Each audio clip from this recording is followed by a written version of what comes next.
Inisyuhan ng show cause order ng Land Transportation Franchising and Regulatory Board ang Victory Liner. Buso dito ng nangyaring pamamaril sa dalawang pasahero sa loob ng kanilang bus sa Nueva Ecija. Inatasan ng ahensya na magpaliwanag ang kumpanya kung bakit hindi dapat ma-revoke o makansela ang kanilang Certificate of Public Convenience dahil sa umano'y kabiguan nitong mabigyan ng proteksyon at seguridad ang kanilang mga pasahero. Dapat na isumite ng Victory Liner ang kanilang sagot bago sa mismong araw ng pagdinig na itinakda sa Martes, November 21. Nangako naman ang bus company na hihigpitan pa nila ang kanilang seguridad kasunod ng insidente.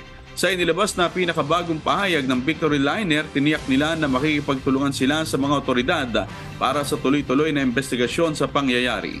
Dagdag pa nito na patuloy ang kanilang pagpapatupad ng hakbang para matugunan ang sitwasyon at masiguro ang kaligtasan ng kanilang mga pasahero.